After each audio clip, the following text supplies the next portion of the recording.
Welcome back, Oklahoma. It is 9:13 on this Tuesday morning, and in Governor Kevin Stitt's State of the State address, he talked a lot about career readiness for Oklahoma students and also addressed a proposition for business courts here in the state. Now, the state chamber supporting that message. So in studio this morning, we had Chad Warmington, President and CEO of the state chamber.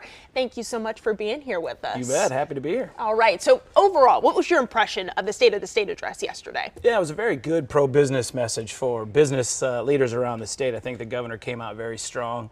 We have the shared goal. We want Oklahoma to be the best state in the nation for business, and the governor really laid out some really great priorities that'll help with that goal. The governor talked a lot about business courts and also about career readiness. So what are the state chamber's priorities in this legislative session now? Yeah, you bet. Top of the list for us is going to be workforce issues again. So 4 years running, we do a survey of business leaders across the state. Number one issue is always education and workforce issues. And so the governor came out strong with some conversations about how we can make sure we have the workforce we need to grow the economy that we say we want to do, that we say we want to have. Mm-hmm. And so I think we're going to be leaning into those conversations of how we improve our education system, how we do more experiential learning, internships, externships.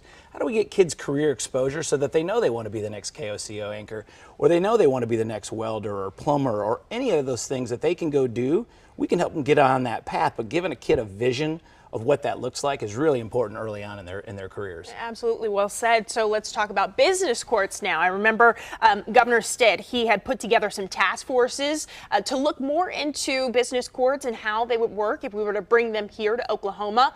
You were a part of those task force. Can you talk about how those talks went and what do you think about bringing those here to Oklahoma? Yeah, I think it makes really a lot of sense. It's actually an issue that's been on our agenda for years is business courts. And the idea is, and we had Jeff Starling, who's now the Secretary of Energy, was our representative on those talks. The idea is if you have a court that's set up with expertise in business issues, it makes it easier for businesses to get into court, resolve disputes, and get out when you have people there that are built and understand how business issues work. It's total common sense. The governor's pushing for it. The task force made some recommendations, and hopefully we'll see those move through the legislature this session.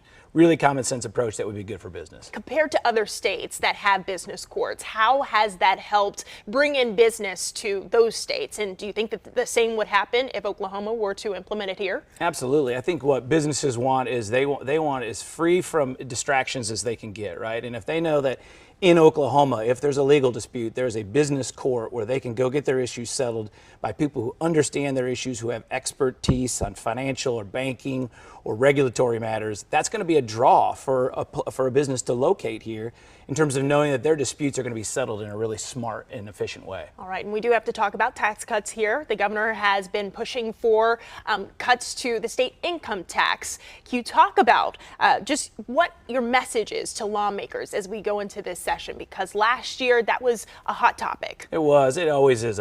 Taxes is always going to be an issue that comes up during legislative session. For the last few years, we've been talking about, we have a tax plan that laid out how to make Oklahoma's tax code overall more competitive.